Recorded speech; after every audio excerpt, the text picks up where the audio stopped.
Hey everyone, this is James, Marco, Nabil, and Mikey. And welcome back to the Movie Pals Podcast. This is episode 203, and today we're diving into Marvel's latest reboot, The Fantastic Four: First Steps. Let's get started. Famous around the world, please welcome the Fantastic Four. Mr. Fantastic, Invisible Woman, Human Torch, I love you, Johnny! and The Thing. Hey, what time is it? Say the thing. That's not really something I say. It's clobbering time. That's just in the cartoon. Never late for Sunday dinner. Let's eat. Hey, what time is it? It's dinner time. Get inside. So The Fantastic Four: First Steps, sitting at 87% of Rotten Tomatoes.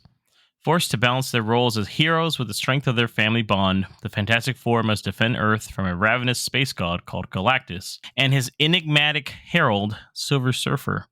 Directed by Matt Shakman, most famous for WandaVision in 2021, the TV show. Written by Josh Friedman, who wrote Avatar: The Way of Water, and Eric Pearson, who wrote the recent Thunderbolts, as well as Jeff Kaplan and Ian Springer. So we got 4 writers on this thing, which is not uncommon for Marvel films at this point. This was released on July 25th, 2025 in theaters with a budget of $200 million. I think they've already surpassed that as well. So this stars Pedro Pascal as Reed Richards / Mr. Fantastic, Vanessa Kirby as Sue Storm / Invisible Woman, Eben Moss-Bachrach as Ben Grimm / The Thing, Joseph Quinn as Johnny Storm / The Human Torch, Julie Garner as Shalabal or Silver Surfer, Paul Walter Hauser as Harvey Elder or Mole Man, and Ralph Ineson as Galactus.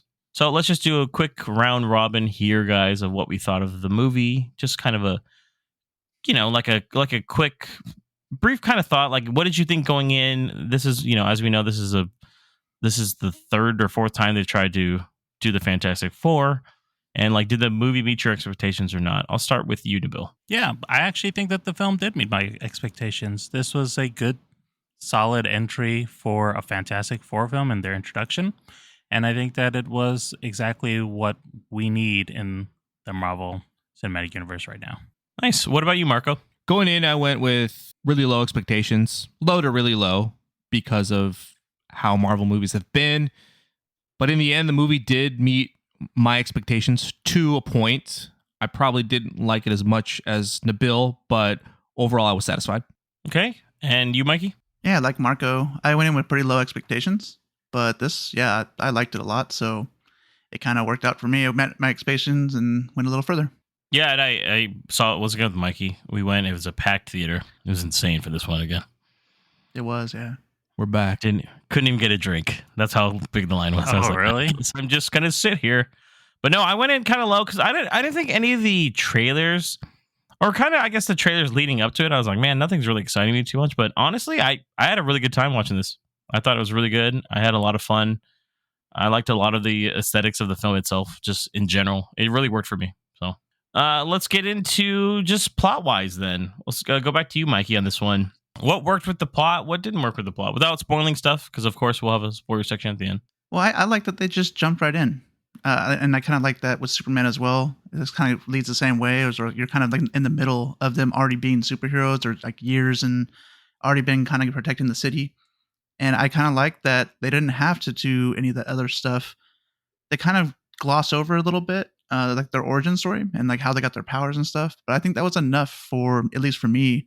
It just let the movie kind of flow with the story that they had. They kind of have this storyline half in space, half on the ground here. And, it just kind of works. You just kind of jump in the middle and then, you're kind of seeing this little slice of their life. And I liked that a little bit better than, hey, this is how they got our powers, and then kind of jump into a big bad.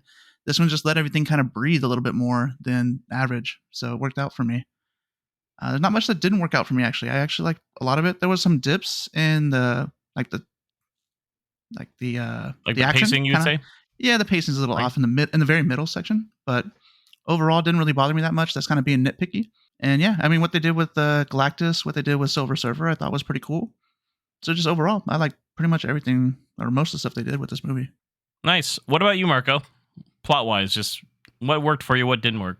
Echoing what Mikey was saying, I do like that we're just brought into the middle of the story. Not too much of a spoilers, but they've been the Fantastic Four for about 4 years. Going with the 4 theme. And I like that. Like what Mikey was saying, you don't have to waste time with exploring their backstory, albeit they show little snippets here and there. You even see it in the trailer. And I think that works a lot better. They've done that before. I've mentioned it with Spider-Man Homecoming, and I'm glad that they tried it with this movie. And I hope that it starts a trend. It does dip a little with pacing at the beginning and a little bit towards the middle after kind of a big event happens. But I'm kind of okay with that. It's okay to let a movie breathe a little bit, even if the pacing suffers. The CGI was okay. There's a lot of CGI scenes that happen, and I think for the plot, it does work, and it doesn't really take you out of the story too much. There is a bit of an issue with some of the resolution at the end that I had an issue with. I think that's kind of where it faltered for me a little bit, but not enough to spoil my enjoyment. I do also like that the plot focused on the theme of family. The togetherness of this team and them coming together to stop an ongoing situation that's in their way. Do you agree with that, Nabil? Yeah, jumping on to what Marco said, especially on the family part of it, I feel compared to the other Fantastic Four films, everybody had a little bit more to contribute, and we kind of leaned more into their personalities instead of their powers.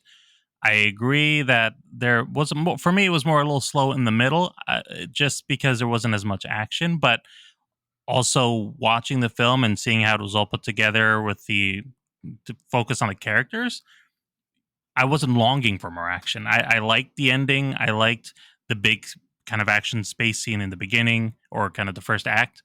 But I mean, yeah, would have liked a little bit more of that power dynamic that they all, using their powers a little bit more and putting it out there for sure. But at the same time, what we got was really well put together, and all the characters for the most part leaned on their personal skills more so than their powers. I mean, even like watching Mr. Fantastic, I don't really think he used a lot of his powers except for like kind of the end, and maybe he stretched here and there to grab something, I think. So they weren't like overly reliant on it. It was more focused on the characters. And I like that, because compared to the other superheroes who are usually lone wolves and then kind of have to join a team by circumstance, in this case, they are a family and they are a team at the same time. So we got to feel more of that connectedness between all of them. And I liked how they put that on screen. And I think that works with like the casting too. It's really good casting in this one. I'd have to say this is probably the most solid Fantastic Four out of the casting wise. And I think they all really like meshed well together, chemistry wise. It seemed like believable that they, I get, if you're going to say family a lot, they're like a family. Yeah, Vin Diesel voice, right? And I think I like the pacing with it. I like that it's that they went back to more of just telling a story. It's connected to the overall MCU, but I like that it's like a like just them contained in a way, if that makes sense. Like, I really enjoyed that part of it. And you guys know me, like I haven't been excited for like a Marvel film in a while. And this movie actually led me, like at the end, I was like, kind of want more. I want to watch more of this, And that has not happened in a long time. So it was a nice feeling. Let's talk about characters then. Anybody, this is an open one. Kind of let's just start out with like the Fantastic Four themselves. I know we talked about how, at least I brought up like the chemistry and such. Do you guys have anything on them like that you liked, enjoyed, or didn't like? I really liked the relationship with Johnny Storm, Joseph Quinn's character, with specifically with Richards, and like how he looked at him as kind of his brother-in-law. And so knowing that he was smarter, and that Richards is all about, solving problems, but still not like just feeling inferior to him. Like he knows his role in the family, and he's cool with that, and he's going to help where he can. Whereas in like the other iterations of him, he's just a hothead. And yeah, he's got a little bit of attitude here, but he's on fire. Not so heavily. Yeah, I mean, literally. Yeah. But they don't lean too much into that. He's more just like, he knows he's not at everybody's like full level of intelligence, I guess, as far as like the math problems and deduction. But he there's a problem that he figures out himself and comes with a solution near the end. And he sees something that's going on that nobody else is really paying attention to, and it helps them kind of figure out some more things. And I liked seeing that on screen versus what we've seen in the other films where it's just like he's just a guy who's into ladies and he's hot literally and also like physically, and everybody just looks at him that way. This case he's actually contributing in some way, so I like what they did with his character. I will say that he is trying to like, he does have like a meeting with him at one point where he's trying to show some stuff that he is trying to contribute to it, and he, as we know, he does decipher like a language later on. It shows that he is a pretty bright guy still too, which is nice. What exactly is his role when they were astronauts, by the way?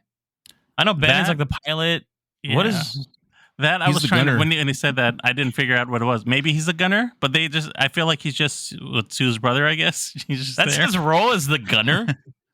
Well, I want to say because he can turn into fire, and I want to say maybe he's like security, I guess, protocol. Well, he was the gunner on the other on the ship when they went to go out into space, so maybe that really was his role. Because I was thinking, like, it is funny, and like Reed's talking in the beginning, like, I brought the most brilliant minds, and it happened to be my wife, her brother, and my best friend. And I'm like, no one else, huh? Seems a little biased. A little too convenient. Yeah, so I was like, okay. I mean, it worked for me still, but I was just thinking because everyone has something they can do. But I mean, that's fine. Anyone else, Marco? I like Sue Storm a lot. She's very much the motherly figure of the team. I'm a huge fan of Vanessa Kirby, and I think she owned the character, and her performance was just phenomenal. She really goes into the character, and every time she speaks a line or is in a scene, she just carries Sue with this grace, but also someone who's able to take point of the team when Reed can't, and can also make tough decisions when the rest of the team can't. And I really like that. I think her performance was one of the best for Sue Storm. I mean, I know that there's only been like 3 other iterations, but I think so far hers is the best.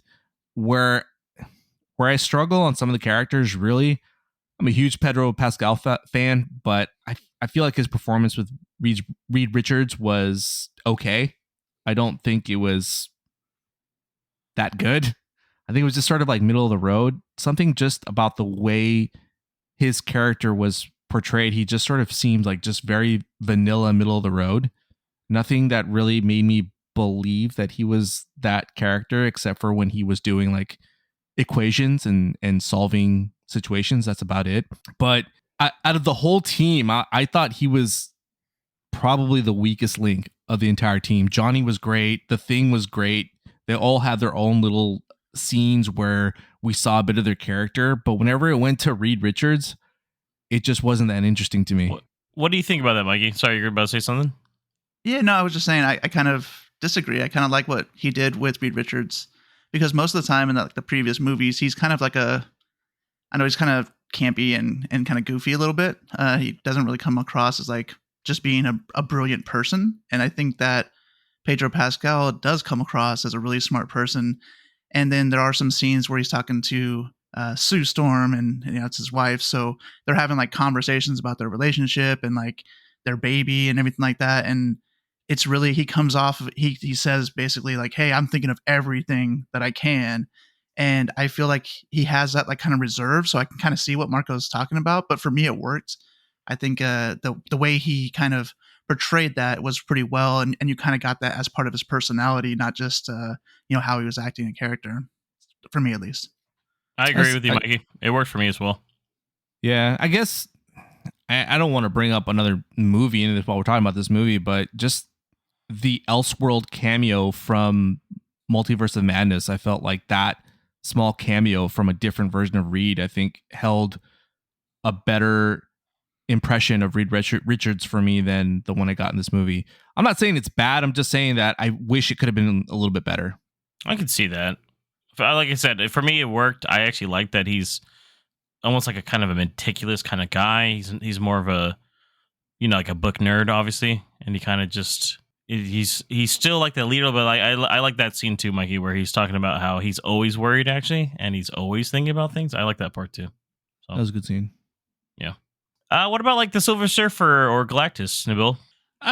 Silver Surfer is fine. I don't know if Julie Garner really brought anything to the character. There is a whole backstory of Silver Surfer that is actually pretty interesting, and why, in this case, why she does what she's doing. But I feel that we didn't really get a lot of that. I think they were trying to bring a bit more emotional depth with her kind of sharing a bit of, we'll say, some choice words with Johnny Storm and trying to give some insight of like, protect yourselves. But there wasn't a lot of it. And then there's this big scene at the end, which he contributes in. And I was like, I'm like, okay, like, I guess that was supposed to happen, but I don't feel like it was really earned for her part. So I don't know. I didn't feel like she brought anything. However, Galactus, though we get a little bit of him, I love the scale of him. I think that it's very well portrayed to feel like this is, because that's, if you guys kind of remember, what was it that he was portrayed in last? It was a cloud and is it Rise of Silver Surfer, the second, the second one for the that's right. So he was just like too this afraid of big energy, like it's a big energy cloud. So in this case, like we actually have a physical being of Galactus, and he's in this big ship, and it's very much a big presence in the screen, and you can feel that looming threat. And then when we do get kind of to the end, and he's actually there to scale with like the city that they're in, New York, I think. It's New York. Yeah, it's palpable. Like you can see that this guy is something you can't just fight away. Like you got to outsmart him because he's not going to be some guy that you're just going to punch a couple times and he's out. So I liked what they did with Galactus. We didn't have to see too much of him, but we saw enough of him to know that he was a presence to be scared about. So he was a good villain, in my case. Yeah, I agree with him. But like they did a good job with, especially Ralph Ineson's just voice. It's just built for that. The voice. Mm-hmm. He always has had that gravelly, deep, voice, super Scottish deep. voice. Ever since The Witch, it's the first thing I think I remember seeing him in as the dad. And this one especially, I think for me, Silver Surfer was the weakest link for me in this one. I think her turn is really quick too. Mm-hmm. At the end, I don't think that was like, they could have done a little more with that. I thought it was a little like, oh, okay, I guess, They could have built a little bit more with the relationship with her and what they were trying to do with Johnny Storm. I think we just didn't get enough of that. See, for me, I think it's opposite. I know we didn't get enough of Silver Surfer's backstory. We just got a tidbit, but I like what they did with the Silver Surfer. There's a scene where she's literally surfing inside a wormhole, and I thought that was really cool. So even though they didn't do a lot with her character, what they showed visually of the Silver Surfer, I liked a lot better than what I've seen in any other version of the character. Like they really utilized her surfboard, and she really is the quote unquote Silver Surfer, like just cutting through space and doing this outwardly stuff that I'd never seen this character do in live action. Whereas Galactus, his look and everything was great. Ralph Ineson was great as his voice, but I think he was heavily underutilized in this movie. He's like this really big galactic menace, but we just get a smidge and a fraction. He pretty much got kanged in this movie. He's not really.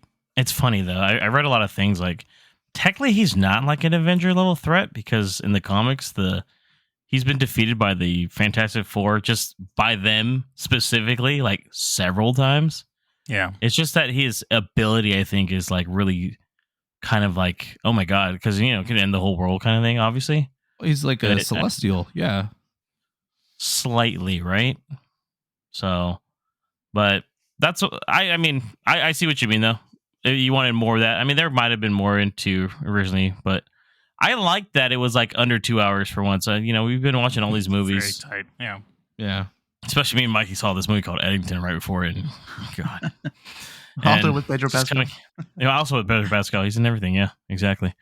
I was like, oh my God, this is the same movie again? And it was nice to see just like a tight, like kind of thing. But I see where you're coming from though, Marco, on that. Like more of that would have been cool. And yeah, the Silver Surfer looks cool, I think, aesthetically, but I just story-wise, I think it could have just been a little better. That's what I just kind of was mentioning. Like, yeah, she looks cool, but she didn't really add much to me, for me at least. So, and we've only seen 2 iterations of Silver Surfer outside of obviously in the video games or the cartoon show. Yeah, exactly. Yeah. Any other characters though that you guys liked or didn't like? Herbie was awesome. Herbie's awesome. Yeah, the robot. They gave him a lot of life actually for being just a little robot from the 60s, right? I thought it was cool. Yeah, his little tapes are his different eyes, but I like that, dude. They're like programs, right? I think. Yeah. I thought it was cool just showing like the montage sequence in the beginning. There's a lot of famous little cameos they show in that part. It was pretty cool. All the little villains. I think that was a good way of kind of showing their origin and fast forwarding us to saying, here we are. They've gone through all this stuff already. Yeah, I think they're fighting Gargantuan in the beginning. That's from one of like Fantastic Four 1, I think, is from that cover. So yeah, they copied that cover to a T. That's pretty cool. I actually like that a lot. Speaking of which, for comic book elements, when there isn't, I will say too, action wise, I was surprised there wasn't as much, but I get it because of the storyline. But when the action does happen, especially near the end, I mean, if you don't want to get totally into it, we can do it during spoilers, of course. Did it still work for you guys overall? The action of it? I was gonna say for me, I liked what they have, so it didn't bother me. I liked there was enough, right? But I really wanted them to work as a team a little bit more. There's a couple team ups where like they work together and kind of do an action or whatever, but for a lot of the action, they're all like doing their own thing. Like they're all working in one big plan, but they're all like off in different areas doing something different. And I kind of wanted that whole like team aspect of them to be in the fighting as well. So the whole thing was about family and being together and everything like that. And then the fighting was all separated. I thought that was I would say, weird, Mikey, did you at least think, well, I mean, that's true. Like you wanted them to like combine powers almost. I think we talked about this a little bit. Yeah, we did. Yeah, it's like, I don't want to go. We'll talk to it more in spoilers, I guess. We can kind of expand on it. But I mean, I think the most you get. Yeah, go ahead, Nabil. Sorry. I was going to say the most you get is probably what we see in the trailer where Johnny Storm is carrying Ben, and he's telling him to say the thing. Like that's probably the bigger version of that team up suddenly using both their powers. Yeah, that's actually what I was talking. I didn't realize it was in the trailer. I would have mentioned it here. But yeah, it's like you get that one little tidbit, but you don't really get too much else where they're all kind of working together. Nabil, I think you were going to mention the space scene. I really loved that action set piece there. That and any time Galactus is on screen for when they do use him, like he really is this presence there. And I think the movie really works where you, like Nabil mentioned earlier, you see the scale. They attack him and it's just small little dents here and there. They're not even really like phasing him. But that space scene, man, that was really awesome and something that you've never really seen in. I mean, they've done space in Marvel movies, but not like how they did it here in this alternate world. And I really like how they did that with space bending around them up against the wall trying to evade the Silver Surfer. Really, really awesome action set piece. Really cool, like cosmic kind of feel to it all.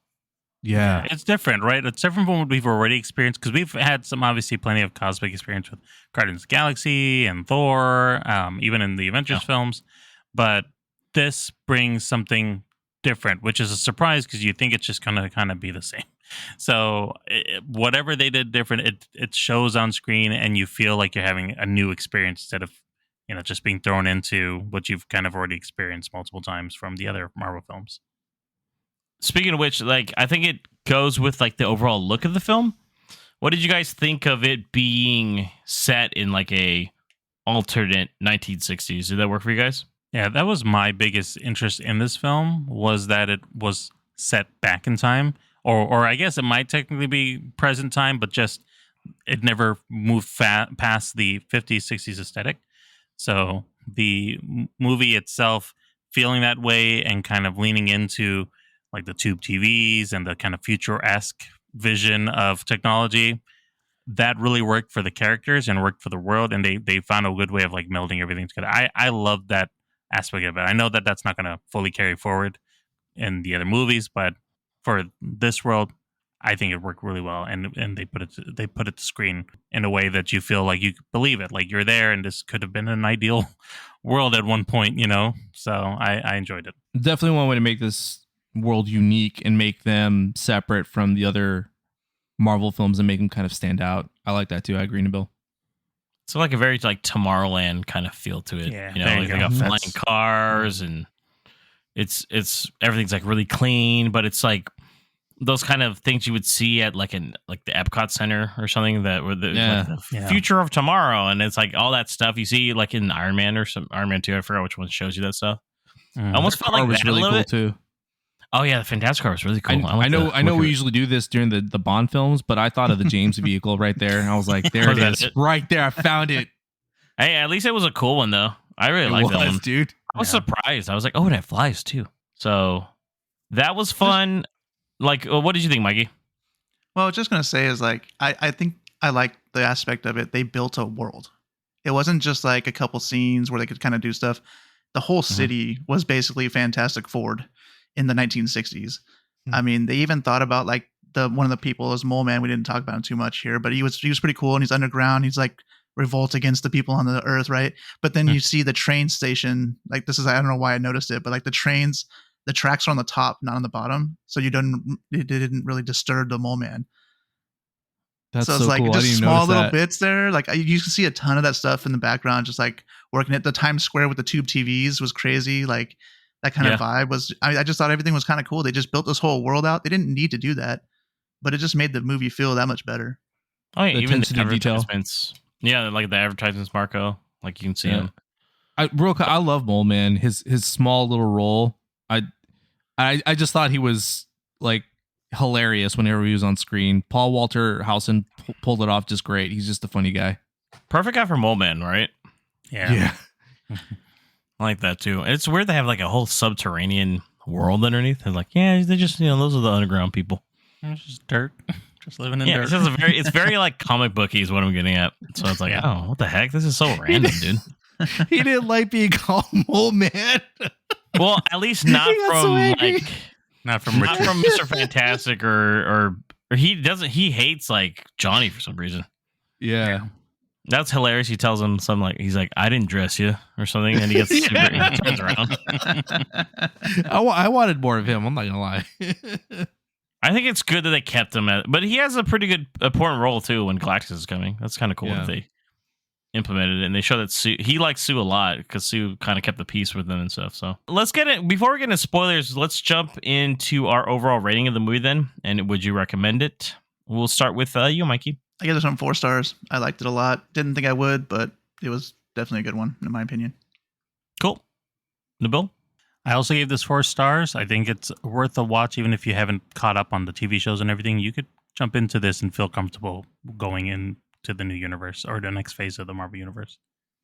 Yeah, this is definitely a pretty self-contained for the most part. Marco? 3.5 stars. It's a solid summer movie. Great Marvel film. I recommend it. I give the Fantastic Four 4 stars as well, just like Nabil and Mikey. I thought it was really fun. I think it's one of the best Marvel films that's come out in a while. It's got great storytelling, and I thought overall that it was, like I said, just a fun summer film too, like Marco said. So, all right, gonna jump into spoilers. If you don't want to get spoiled on the ending, we're going to talk about some post mid credit scenes here. I would probably skip ahead, see what we're about to do next. But if you're with us right now, let's jump into some spoilers.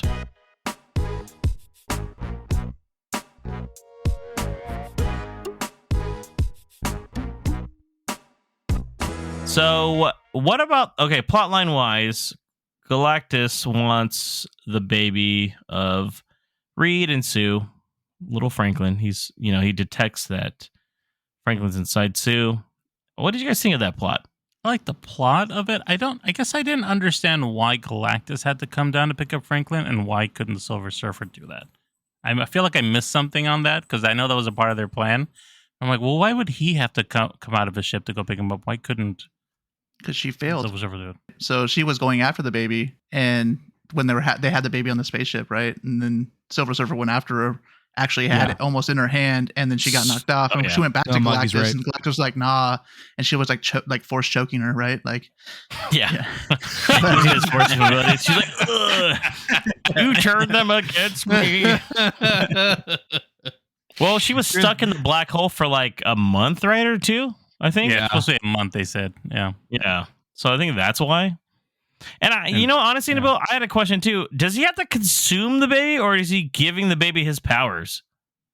I think he was trying to have him take over. I thought, at first, I thought it was the first part where he was giving the power, second part was giving the powers, but I think he says it again, and it sounds like he's going to consume the baby, and that'll stop Because his that hunger. would satiate his hunger, right? I think. Yeah. See, I wasn't sure. I was asking Mikey. I thought he was not. No, over to the baby. he was going to take over, because when Johnny spoke to Silver Surfer at the end, he says, I'll take the place. I will make the sacrifice. And in other words, he will be the new Galactus. That's how I heard it. Because that's why Johnny was going to go ahead and sacrifice himself and take the place of Franklin to become the new Galactus. And Galactus was tired of being this being for eons. He wanted to be free of it completely. Yeah, like he was tired of being Galactus. Basically, he was like, Basically, I'm right? tired, So then- boss. Yeah, I'm tired, boss. So then what? He would have... No, but then Johnny couldn't have done it. You have to have you have to be like a special kind of person. Power, yeah. Yeah. I mean, Johnny doesn't know what Silver Surfer knows. He doesn't know how it's all working, right? So it's like, you know, he's just saying, "Hey, take me," but he doesn't really realize that it has to take a special being in order to do what Galactus is doing right now. That's also like the desperation, I think, coming in when he was just like, just Yeah. take me. Yeah. I want to bring up something too. I actually like the CG for the most part, but the baby is still not a good looking CG baby. The end where they had him was like, why is there? I guess he must have been fussy or something. They had the Freaky. CGI him in. You know, That or So they're going for freaky. like a specific look, maybe. But it definitely That has was that weird. like, ooh, this baby look weird. Uncanny Valley. Yeah, 100% on that. What did you think about that plan? How did they originally want to defeat Galactus? They come up with a kind of transporting him off to not another dimension, like a faraway solar system or planet where it would take them millions of years to find Earth, right? Because he'd be stranded. Here's the issue I had. So I wanted to wait till spoilers because I didn't want to give it away. But Reed Richards is the smartest man in the world.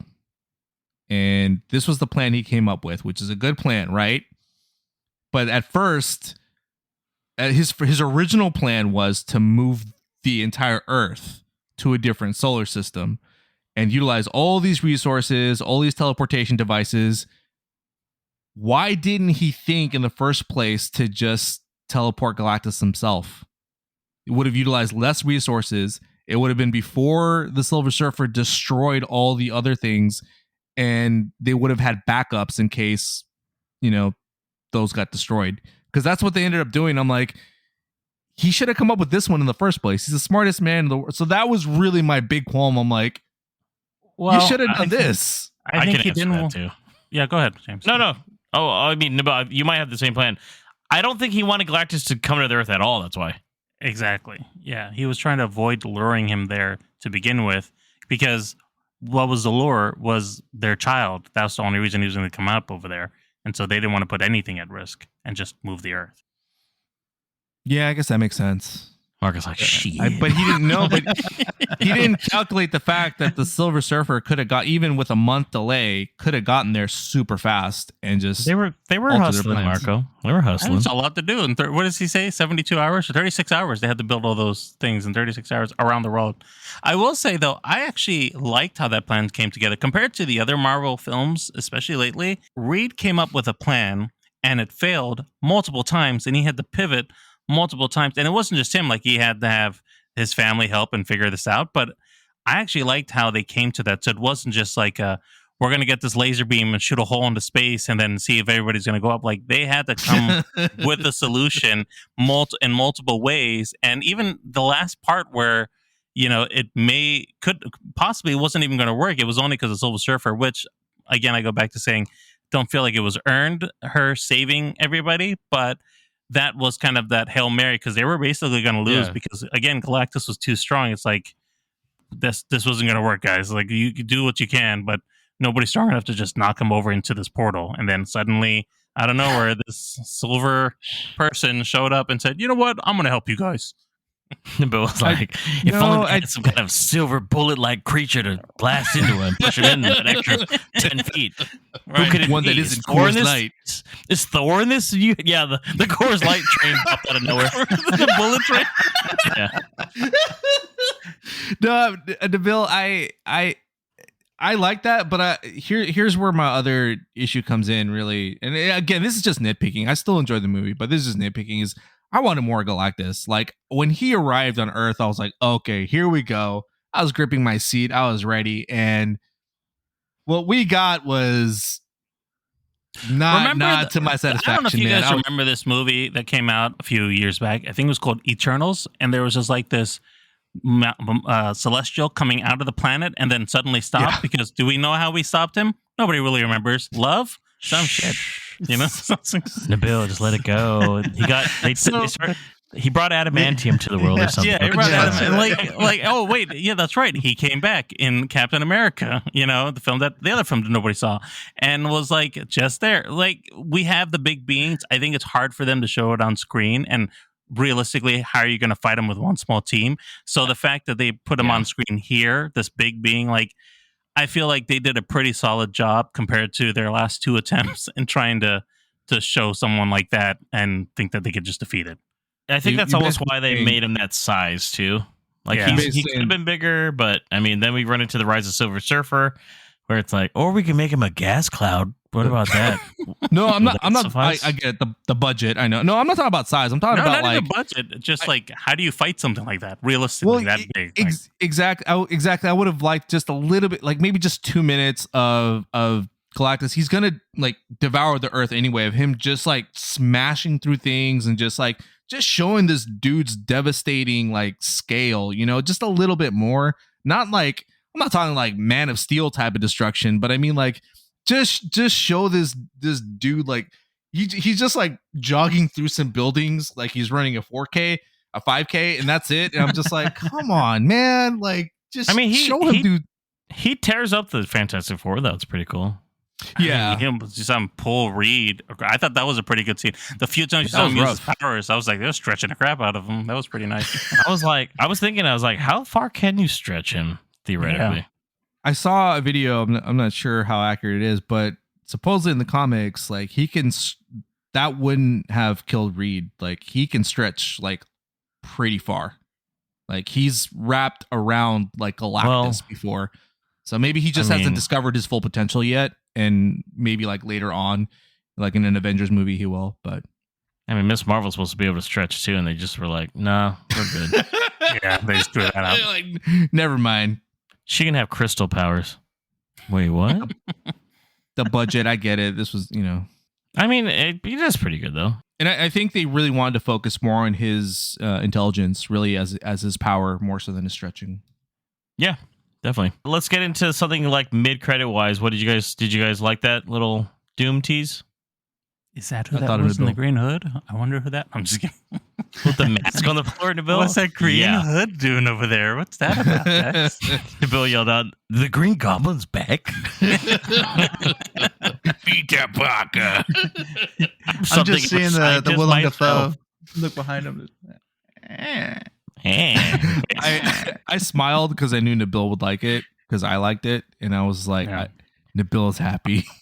Our theater was really like, whoa! Remember, Mikey? Yeah. Even I was they like, clapped and stuff too, right? Didn't they? Yeah, some people clapped. I wish they showed his face. They revealed at Comic-Con, guys. Like, I wish you guys saw.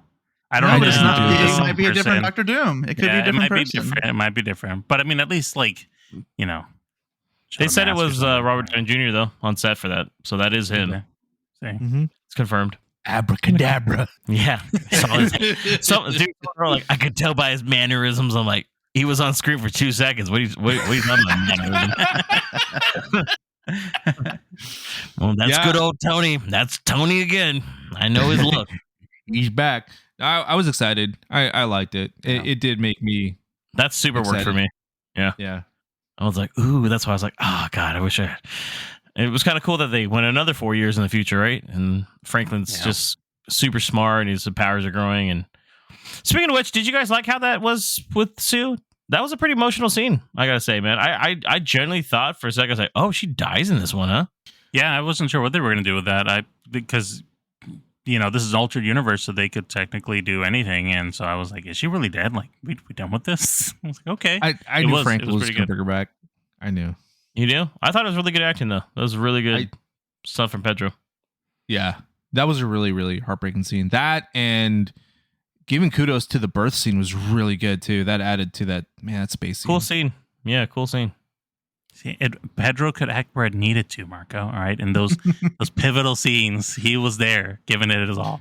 He did good. I wish he would have done Reed just a little bit. Maybe he'll get more comfortable with the character. So I'm rooting for my guy. He was being emotionally reserved because he's usually emotional. All right. Well, they said they had to pull him a lot more movies. So yeah. Well, he said that they had some kind of like vocal coach there where they had to like talk in a certain way because it was the 60s, and then he went too far into it, so they had to hold him back a little bit. They had to like keep telling him, "Hey, let's do another scene, but can you like be more yourself?" So they actually did that to bring him back a little bit. Mikey, I think, where he says like, "Hey, everybody, it's me," like kind of thing. I'm Zep Brannigan, right? And then, especially like during the scenes of him like on the TV where it's a flashback where he's talking, that's where I can hear it a little more. Yeah. But I heard about that too, Mike. He based it on somebody though, I think. Yeah, I can't remember who it was, but yeah, it was somebody. But I could see that. That makes sense. But the scene where they come back and they ask him what Galactus wanted, and he's struggling to tell everyone that Galactus asked for a son. That was really, I really like that scene. I was like, okay, I really wish I hadn't got that ruined. They revealed that scene like a week prior, by the way.